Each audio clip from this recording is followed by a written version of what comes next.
Bien, nous allons prier. Seigneur notre Dieu, notre Père, nous te remercions parce que tu es celui qui quotidiennement prend soin de nous, celui aussi qui nourrit nos âmes par ta parole. Et Seigneur, encore ce matin, nous prions que ta parole puisse nous faire du bien. Du bien, non pas selon les hommes, mais du bien selon toi, Seigneur, selon ta volonté, selon là où tu veux nous parler, Seigneur, là où tu veux nous diriger, là où tu veux nous conduire. Et nous te bénissons pour le privilège que nous avons encore ce matin de pouvoir proclamer ta parole. Seigneur, que tu puisses te servir de cette parole puissamment dans nos vies à chacun d'entre nous, Seigneur, et dans la vie de notre assemblée. Merci de bénir aussi particulièrement les enfants qui reçoivent ce matin de toi encore et qu'ils puissent, Seigneur, Seigneur, vraiment se donner à toi, être sauvés. Seigneur, t'appartenir. Merci de parler aussi à leur cœur ce matin. Et garde-nous au nom du Seigneur Jésus. Amen.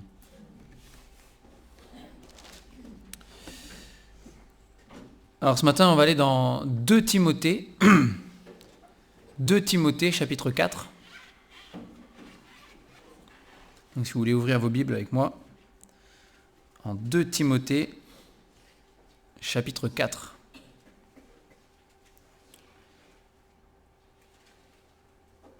Et on va lire ensemble tout le chapitre. 2 Timothée 4. À partir du verset 1, il est écrit ici « Je t'en conjure, devant Dieu et devant Jésus-Christ, qui doit juger les vivants et les morts, et au nom de son avènement et de son royaume. Prêche la parole, insiste en toute occasion, favorable ou non. Reprend, censure, exhorte avec toute douceur et en instruisant.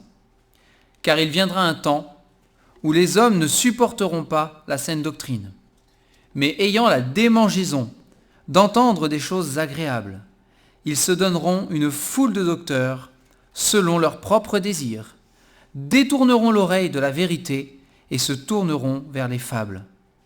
Mais toi, sois sobre en toutes choses, supporte les souffrances, fais l'œuvre d'un évangéliste, remplis bien ton ministère. Car pour moi, je sers déjà de libation et le moment de mon départ approche. J'ai combattu le bon combat, j'ai achevé la course, j'ai gardé la foi. Désormais, la couronne de justice m'est réservée. Le Seigneur, le juste juge, me la donnera dans ce jour-là. Et non seulement à moi, mais encore à tous ceux qui auront aimé son avènement.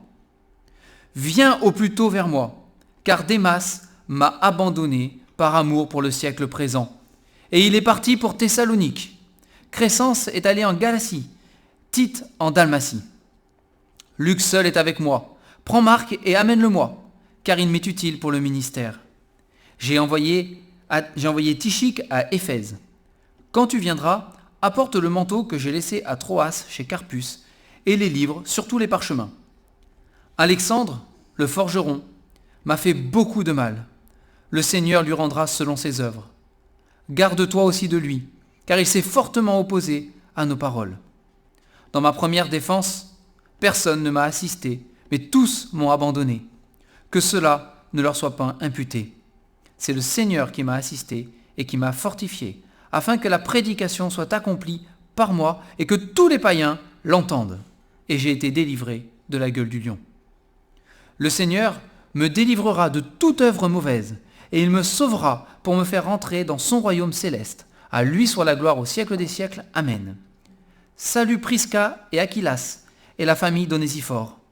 Éraste est resté à Corinthe, et j'ai laissé Trophime malade à Milet. Tâche de venir avant l'hiver. Eubulus, Pudens, Linus, Claudia et tous les frères te saluent. Que le Seigneur soit avec ton esprit, que la grâce soit avec vous. Donc voilà la fin de l'épître à Timothée. Donc c'est Paul qui écrit cette épître à Timothée. Timothée qui avait des responsabilités. Il avait notamment un ministère de prêcher la parole, de prêcher la Bible, notamment. Mais voilà, c'était son ministère, c'était sa responsabilité. Et ici, au chapitre 4, verset 1, Paul entame la fin de cet épître, hein on peut dire comme ça, entamer la fin. Mais voilà, et ce passage commence avec cette phrase qui est quand même lourde, hein, qui est quand même solennelle. C'est Paul dit à Timothée, je t'en conjure devant Dieu et devant Jésus-Christ. Donc là, c'est pas... On sent que, bon, il va dire un truc, faut être attentif, quoi. Je pense que Timothée, quand il a lu, la première fois qu'il a reçu sa lettre, hein, c'était pour lui, à l'époque, c'est, hop là, il l'a reçu, il a ouvert, et puis quand il est arrivé là, hein, je t'en conjure devant Dieu, devant Jésus-Christ, il a dû dire, voilà, qu'est-ce qui va me sortir, Paul? Peut-être qu'il avait l'habitude, hein, il connaissait Paul mieux que nous. Mais bon, là, il s'est dit, oula, là, c'est... Et puis il enchaîne qu'il doit juger les vivants et les morts, au nom de son avènement et de son royaume. Et Paul lui dit, finalement, assez simplement quand même, au verset 2, hein, derrière, assez simplement, il lui dit, prêche la parole, insiste en tout temps, hein, en toute occasion, favorable ou non. Alors, nous on a insisté, ça peut être traduit aussi par soit attentif, hein, soit attentif à toute occasion qui pourrait se présenter, hein, favorable ou non. Reprend, censure, exhorte en toute douceur et en instruisant. Mais pour Paul, ce qui était important pour Timothée, c'était la base de toute chose, c'était qu'il puisse prêcher la parole de Dieu. Et depuis l'époque des apôtres jusqu'à aujourd'hui, la Bible, la parole de Dieu, est prêchée. Il y a la prédication, il y a la proclamation de la parole de Dieu. Et ça a toujours été un ministère important, hein, toujours été un ministère essentiel. Ça a toujours été quelque chose, on ne peut pas s'en passer. Hein, on ne peut pas s'en passer. Il faut que la parole de Dieu, que la Bible, il faut que l'évangile de Jésus-Christ soit prêché. Il faut qu'il soit proclamé.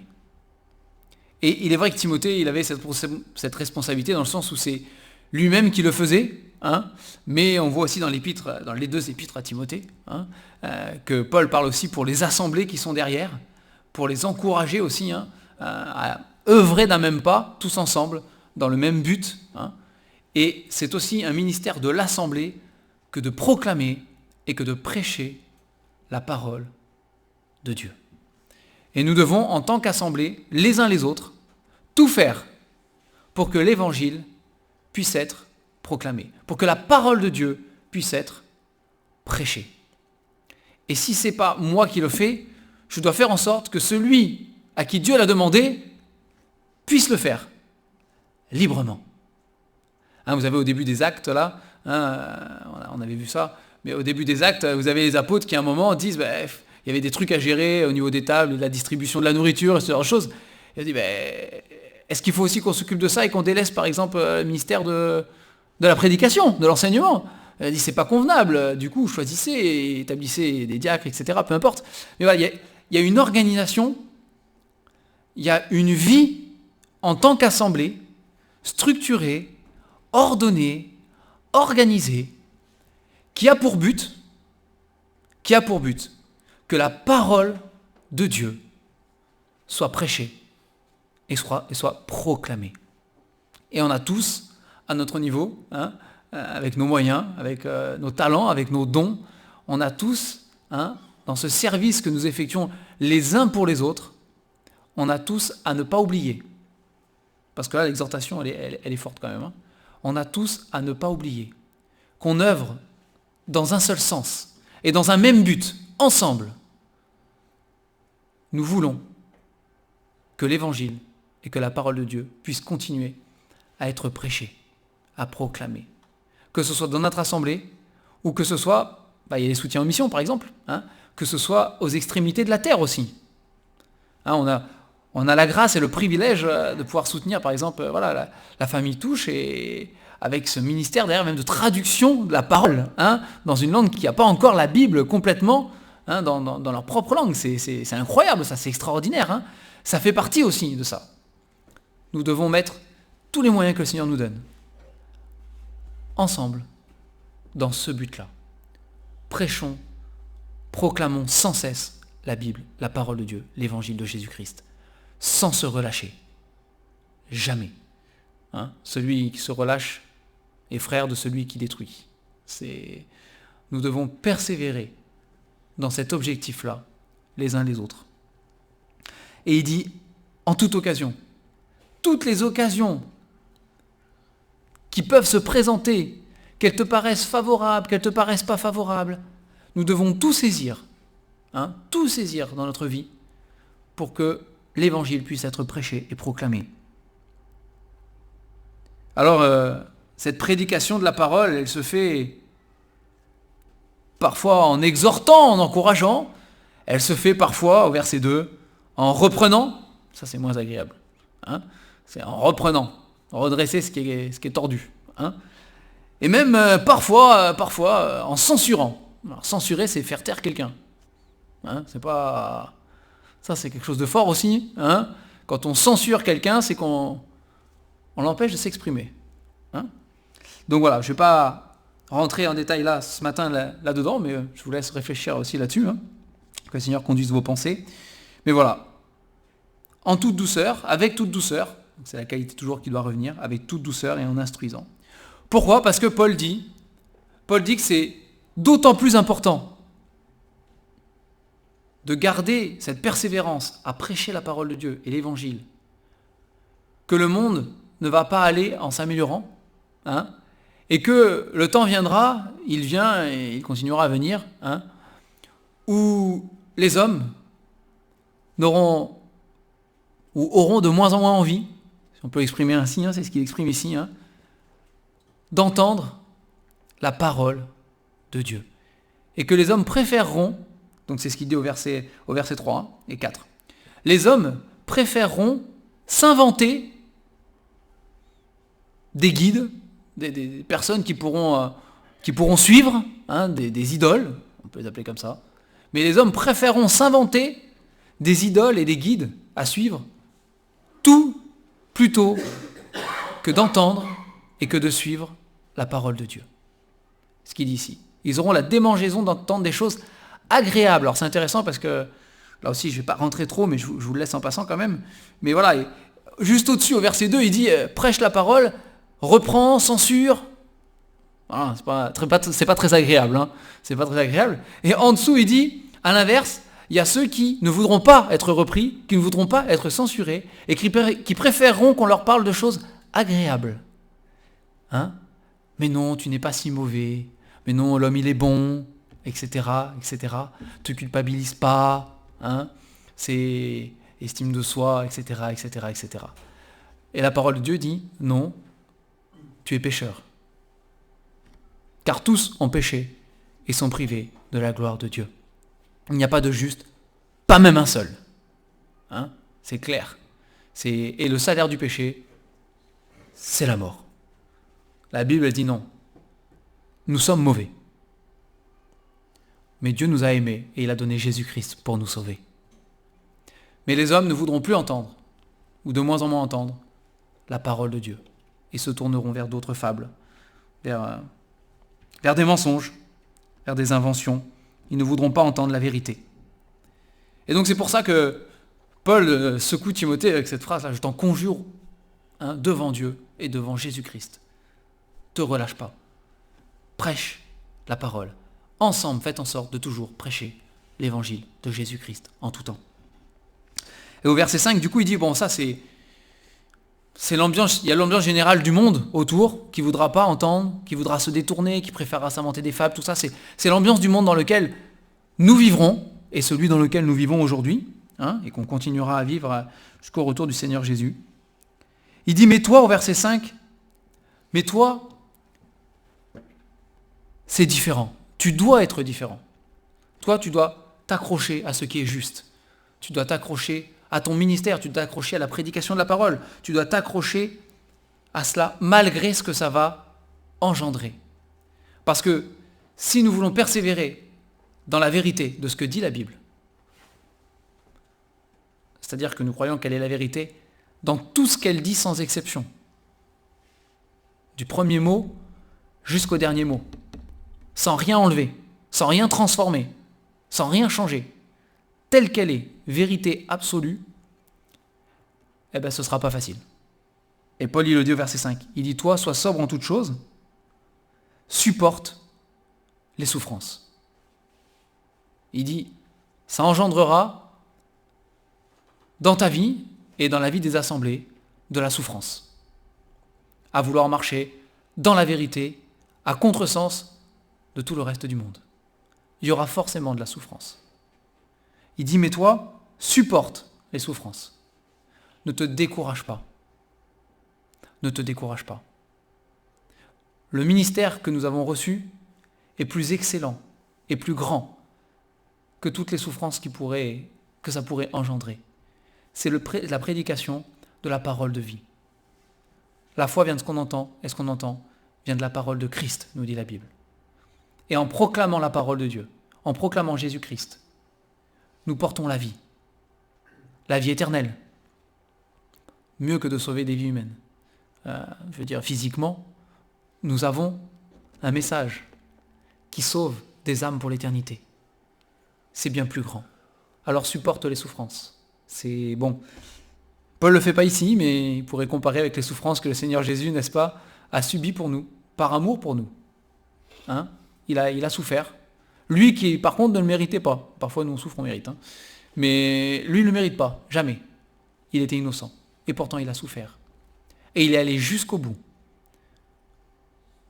Parce qu'il est le prince de la vie.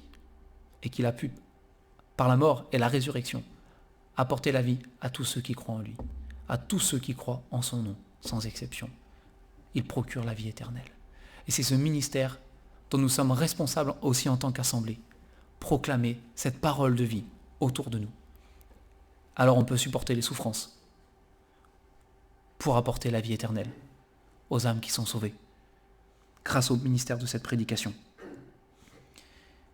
Paul dit, voilà, fais l'œuvre d'un évangéliste, remplis bien ton ministère. Paul dit, bon, pour moi, il dit, je sers déjà de libation, le moment de mon départ approche.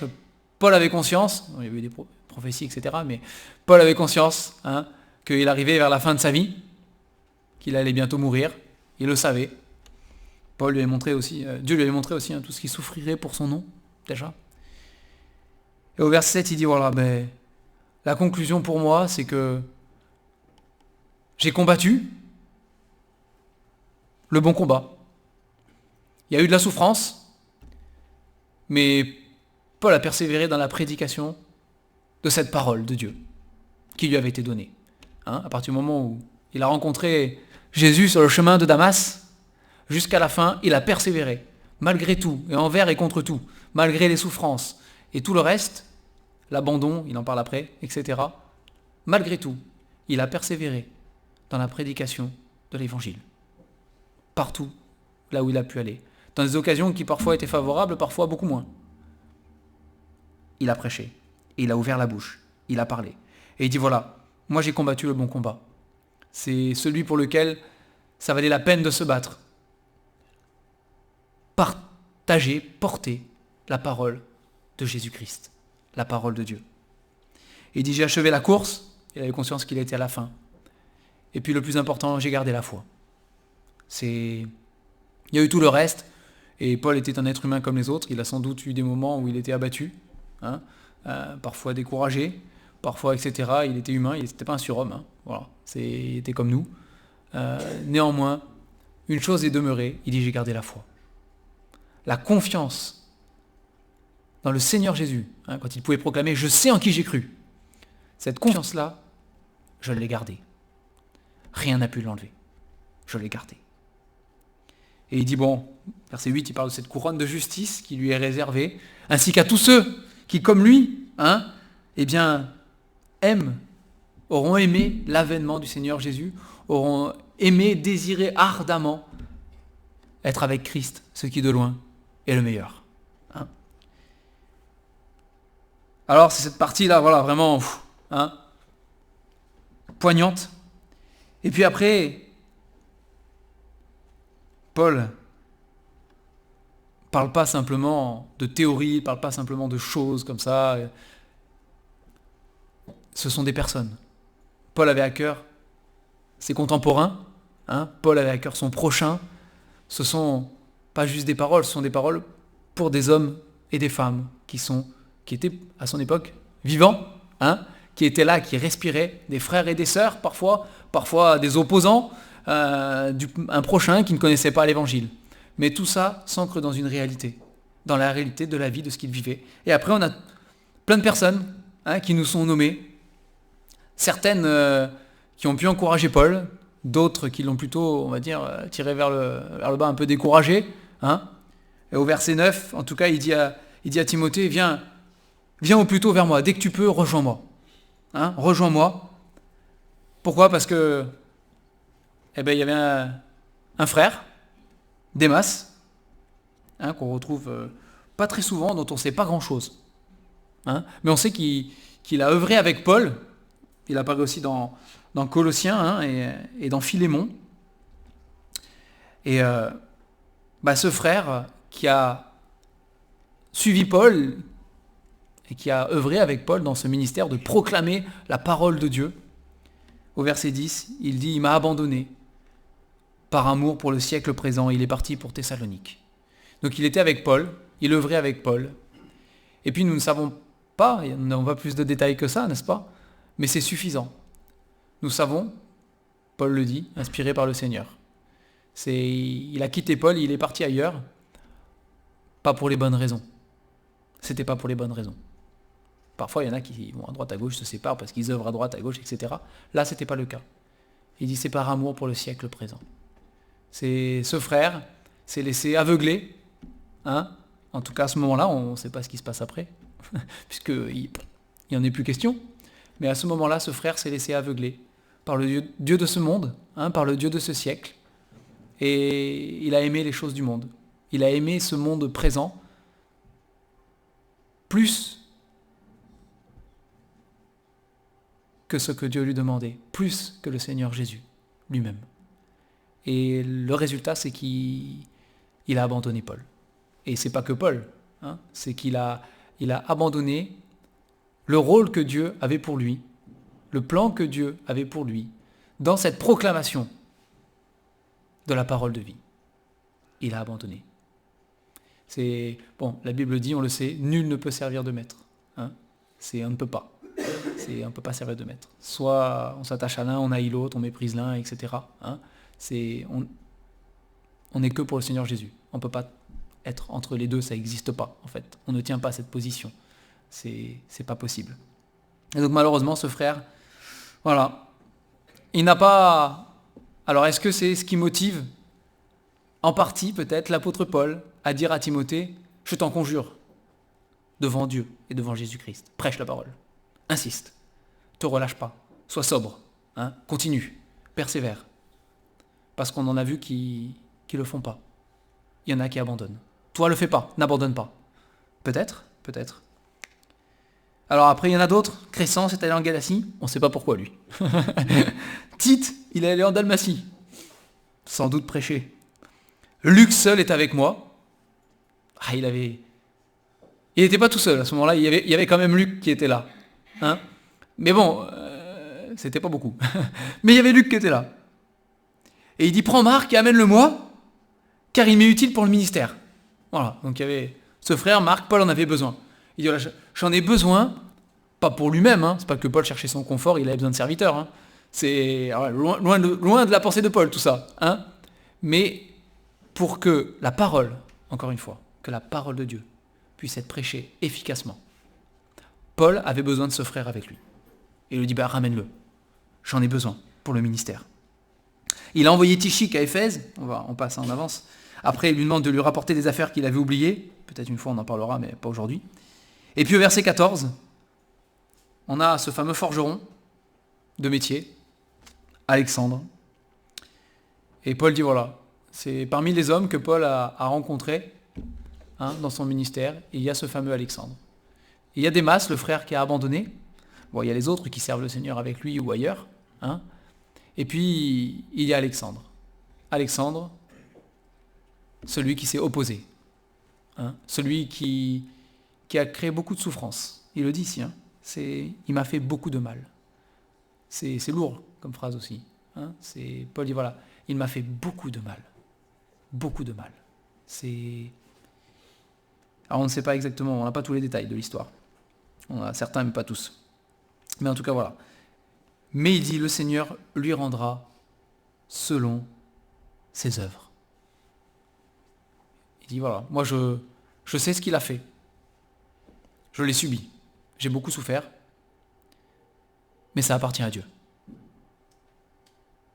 Par contre, il met en garde Timothée. Il dit, par contre, je te mets en garde contre cet homme. Contre cet homme, je te mets en garde. Éloigne-toi.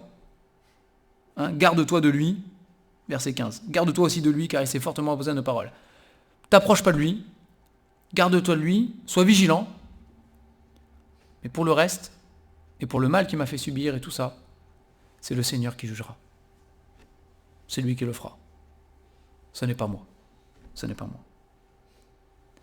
Au verset 16, voilà, c'est là ce que je disais tout à l'heure, hein, Paul parfois s'est retrouvé tout seul, abandonné dans son ministère, dans sa foi, dans son zèle pour le Seigneur. Il s'est retrouvé tout seul, abandonné, isolé. Et il dit dans la première défense, c'est ce qui s'est passé. Là, il n'y avait même pas Luc à ce moment-là, il n'y avait personne. Personne ne l'a assisté. Seul. Il dit que cela ne leur soit pas imputé. Paul avait déjà pardonné. C'est l'amour les uns pour les autres. Hein. C'est le Seigneur, verset 17, qui m'a assisté. Parce qu'il y en a un qui ne nous abandonne jamais. Il a promis jusqu'au bout.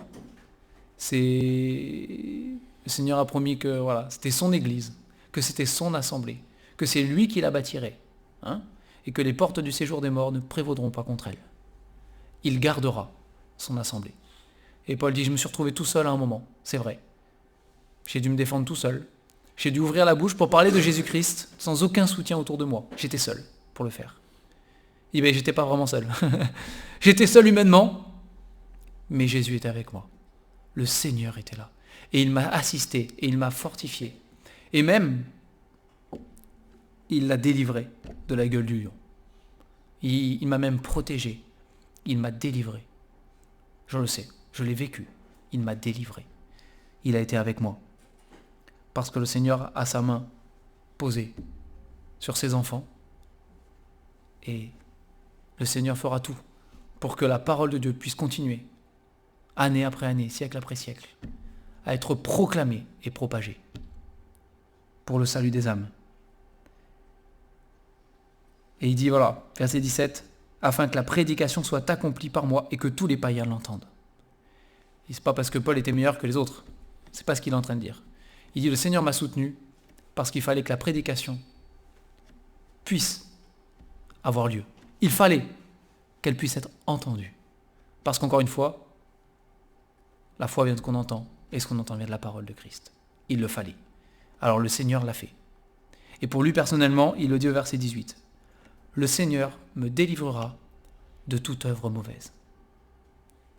C'est un exemple de foi, de paix, hein, un exemple de confiance et d'assurance dans les épreuves, dans les douleurs, dans les souffrances, dans le mal qu'on peut nous faire, avec des Alexandre de Forgeron et d'autres, dans les abandons qu'on peut suivre avec des masses et d'autres. Il dit, moi je sais que de toute manière, le Seigneur Jésus me délivrera de toute œuvre mauvaise. Et il me sauvera pour me faire entrer dans son royaume céleste. Et ça, de toute manière, personne ne pourra me l'enlever. Tout le monde peut m'abandonner, tout le monde peut me persécuter autour, certains peuvent me faire du mal, on ne m'enlèvera jamais que le Seigneur me sauvera et me fera entrer dans son royaume. Personne. Ramon a cité le passage ce matin. Personne ne pourra nous ôter, nous séparer de l'amour de Dieu manifesté en Jésus-Christ notre Seigneur. Personne. Personne. Ni Satan, ni un homme, ni rien du tout. Personne. L'amour de Dieu quand nous sommes son enfant, hein, l'amour de Dieu qui nous lie à lui est éternel et indestructible. Et Paul en avait conscience, malgré tout. Et il finit par des salutations, parce que voilà, c'est sa vie. Hein. Dans son ministère de prédication, il y a eu des conversions, il y a eu des rencontres, et ce sont des êtres vivants, ce sont des êtres humains, hein, c'est auquel Paul s'est attaché, qu'il a aimé de l'amour de Dieu.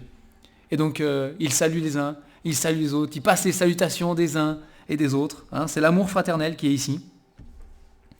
Et même il dit, voilà, il y en a qui sont avec moi, Timothée, qui se joignent à moi pour te saluer. Profite de la lettre. Profite de la lettre pour te dire bonjour, pour te saluer. Donc on les a au verset 21, Eubulus, Pudens, Linus, Claudia, et tous les frères. Voilà. Et certains peut-être qu'on dit en particulier, hein, tu oublies pas nous, alors il les a notés, peut-être. Mais et tous les frères, comme ça il est sûr d'en oublier personne.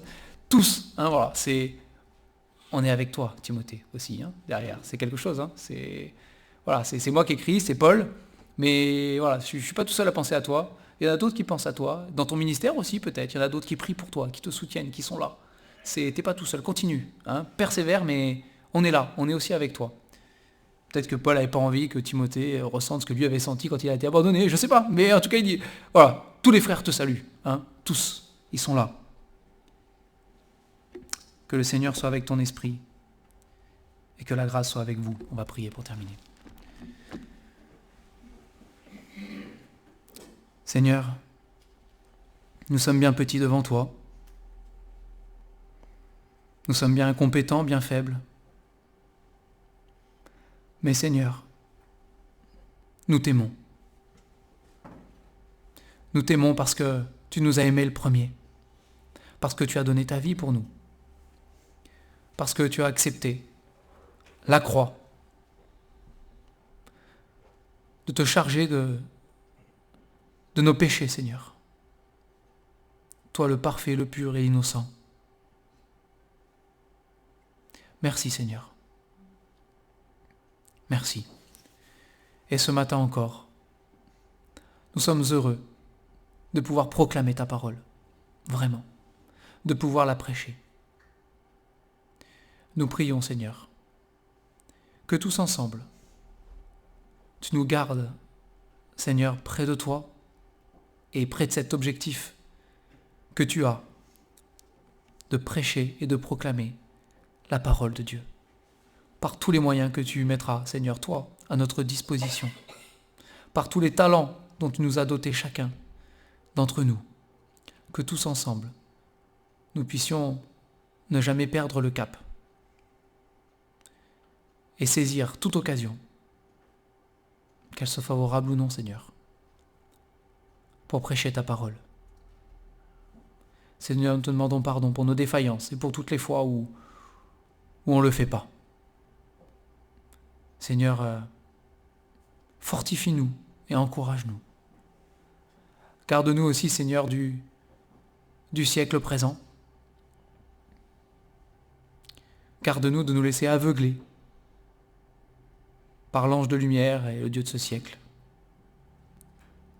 Mais au contraire, Seigneur, que nos yeux soient rivés sur Jésus-Christ et sur ta parole, afin de ne pas pécher contre toi et afin d'être gardés. Merci notre Dieu pour cette parole que tu nous as laissée. Sois béni pour l'éternité, au nom du Seigneur Jésus. Amen.